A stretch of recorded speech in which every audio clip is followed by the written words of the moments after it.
오늘 우리가 다룰 얘기는요. 이게 그냥 단순한 기업 분석이 아니에요. 바로 에코프로가 회사의 운명을 걸었다? 뭐 이렇게까지 말할 수 있는 정말 조단위의 거대한 도박에 대한 이야기거든요.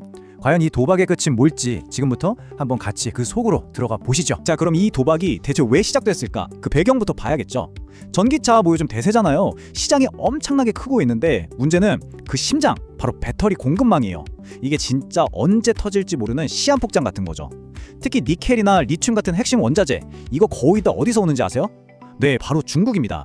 의존도가 너무 높아요. 이게 그냥 좀 비싸게 사야 하나 이 정도 문제가 아니고요. 어떤 지정학적인 위기 하나 터지면 그냥 바로 회사 생존이 왔다 갔다 할 수 있다는 얘기입니다. 바로 이런 살얼음판 같은 전쟁터에서 에코프로가 고민을 한 겁니다. 이대로는 안 된다. 외부 충격에 흔들리지 않는 우리만의 단단한 성을 쌓아야겠다. 어떻게 해야 할까? 그래서 그들이 내놓은 답이 과연 뭐였을까요? 자, 이제 본격적으로 들어가 보죠. 에코프로가 꺼내든 비장의 카드가 바로 이건데요. 이름하여 폐쇄 루프 시스템. 이게 바로 그들이 짓고 있다는 거대한 요새의 설계도입니다. 이 개념이 정말 재밌어요. 그냥 클로즈드 루프도 아니고 버전 2잖아요. 이게 뭐냐면 그냥 원료 사와서 물건 만드는 그런 단순한 레벨이 아니라는 거예요. 한 단계 더 나아간 거죠.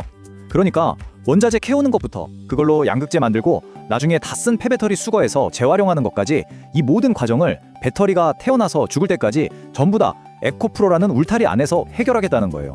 어마어마한 야심이죠. 이렇게 되면 그 누구도 쉽게 못 넘보는 말 그대로 강력한 경제적 해자가 생기는 겁니다. 자, 그럼 이 시스템이 구체적으로 어떻게 돌아가는지 볼까요? 먼저 1단계, 인도네시아 같은 곳에 가서 니켈, 리튬을 직접 구해와요. 이제 중간상인 눈치 안 보겠다는 거죠. 그리고 2단계, 이 원료로 세계 최고 수준의 양극재를 만들어내고요. 자, 3단계가 진짜 핵심인데 다 쓴 폐배터리죠. 그걸 다시 모아서 그 안에 있는 값비싼 금속들을 쏙쏙 뽑아내는 거예요. 쓰레기가 보물로 바뀌는 마법이죠. 마지막 4단계, 이 뽑아낸 보물을 다시 새 양극재 만드는 데 쓰는 겁니다. 와, 정말 완벽한 순환 구조, 낭비가 하나도 없는 그야말로 꿈의 시스템을 만들겠다는 거예요. 바로 이 말이 에코프로 전략의 핵심을 딱 보여주는 거예요. 이게 그냥 우리 물건 싸게 만들게요 이런 차원이 아니에요. 핵심은 신뢰입니다. 전 세계에 무슨 일이 터져도 우리 에코프로는 안정적으로 공급해 줄 수 있습니다. 이 믿음을 파는 거죠. 그래서 폭스바겐이나 포드 같은 글로벌 자동차 회사들이 다른 데는 불안해도 에코프로랑 일하면 마음이 놓인다 이렇게 생각하게 만드는 것, 이게 진짜 노림수인 겁니다. 자, 그런데 말이죠. 이렇게 어마어마한 요새를 짓는 거 공짜로 될 리가 없잖아요. 당연히 엄청난 돈이 들어갑니다. 지금부터는 이 화려한 계획 뒤에 숨겨진 이 도박의 리스크는 과연 뭔지, 그 어두운 면을 한번 들여다보겠습니다. 바로 이게 에코프로가 꿈꾸는 미래예요. 배터리 공급망의 처음부터 끝까지 모든 걸 다 장악하는 절대 강자가 되겠다는 거죠. 야망이 정말 대단하죠. 근데 이런 제국을 건설하는데 대가가 없을 리 없겠죠? 그럼 질문 하나 드릴게요. 이 꿈의 요새를 진짜로 짓는데 과연 돈이 얼마나 들고 있을까요? 네, 보고도 믿기 힘든 숫자죠. 마이너스 1조 1,600억 원. 이게 그냥 적자가 났다는 뜻이 아니에요. 회사가 벌어들인 돈보다 투자로 쏟아붓는 돈이 무려 1조 원 넘게 더 많다는 겁니다. 상상이 가시나요? 지금 에코프로는 말 그대로 아슬아슬한 외줄타기를 하면서 이 거대한 요새를 짓고 있는 거예요. 조금만 삐끗하면 바로 아래는 천길 낭떠러진 거죠. 근데 문제가 여기서 끝이 아닙니다. 이 전쟁터의 선수가 에코프로 하나만 있는 게 아니거든요. 에코프로가 이렇게 힘들게 돈 쏟아부으면서 성벽을 쌓고 있을 때 다른 강력한 경쟁자들도 가만히 보고만 있는 게 아니에요. 다들 칼을 갈고 있다는 거죠. 이 표를 보시면 지금 상황이 쫙 보이죠? 포스코 퓨처엠은 음극재 쪽 강자고 LG화학은 뒤에 LG에너지솔루션이라는 든든한 백이 있잖아요. 특히 저기 2020년 예상 ROE를 한번 보세요. ROE라는 게 투자 대비 수익률인데 이게 중요하거든요.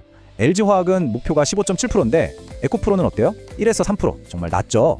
이게 뭘 의미하겠어요? 지금 당장 돈 버는 건 포기하고 미래의 요새 짓는데 전부 올인하고 있다는 아주 뼈아픈 증거인 셈입니다. 자, 그럼 이쯤에서 궁금해지죠? 이 거대한 도박, 과연 결과는 어떻게 될까요? 분석가들은 2026년 에코프로 앞에 놓인 길을 크게 세 갈래라고 봐요. 한번 하나씩 살펴볼까요? 첫 번째 길, 이건 그야말로 대박 시나리오입니다. 베스트 케이스죠. 전 세계 자동차 회사들이 탈중국을 외치면서 대안을 찾고 있는데 그때 에코프로의 이 클로즈드 루프, 요새가 짠 하고 유일한 대안으로 떠오르는 거예요.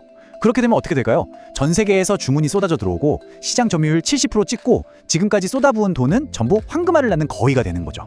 두 번째는 가장 현실적인 길, 생존 시나리오입니다. 시장이 엄청나게 터지진 않더라도 그래도 연 30%씩 꾸준히 성장하면서 이 힘든 투자 기간을 어떻게든 버텨내는 거예요. 화려하게 이기는 건 아니지만 이 위험한 판에서 살아남아서 다음을 도모할 수 있게 되는 거죠. 말 그대로 가장 현실적인 그림입니다. 그리고 마지막 세 번째 길. 이건 생각하고 싶지 않은 최악의 시나리오입니다. 갑자기 전기차 시장이 확 식어버리거나 아니면 중국 업체들이 막무가내로 가격을 후려치면서 들어오는 거죠. 그러면 돈줄이 마르기 시작할 겁니다. 그렇게 계속 쏟아붓던 투자금을 감당 못하게 되는 순간 그 야심찼던 요새는 그냥 모래성처럼 와르르 무너져 내릴 수도 있다는 겁니다. 자, 그렇다면 이 세 가지 운명을 가르는 결정적인 열쇠는 뭘까요? 도대체 뭐가 성공과 실패를 가를까요? 이 모든 이야기의 성패를 가를 마지막 질문이죠. 결국 핵심은 이겁니다. 이 모든 계획, 이 조 단위의 투자가 성공하느냐 마느냐는 딱 하나에 달려 있다는 거예요. 클로즈드 루프 시스템이 정말로 진짜로 전체 비용을 30% 이상 줄일 수 있느냐 없느냐, 이 30%라는 숫자를 현실로 만들어내야만 경쟁자들을 이기고 그동안 쏟아부은 돈을 회수할 수 있는 유일한 길이 열리는 겁니다. 만약 이걸 못 해낸다면 이 거대한 요새는 그냥 신기루가 되어 사라질 수도 있다는 거죠. 자, 오늘 이야기는 여기까지입니다. 여러분은 어떻게 생각하세요? 에코프로는 지금 미래 배터리 시장의 판도를 바꿀 철옹성을 짚고 있는 걸까요? 아니면 너무나도 위험한 도박에 회사의 모든 것을 걸어버린 걸까요? 이 거대한 승부의 결과는 어떻게 될지 판단은 이제 여러분의 몫입니다.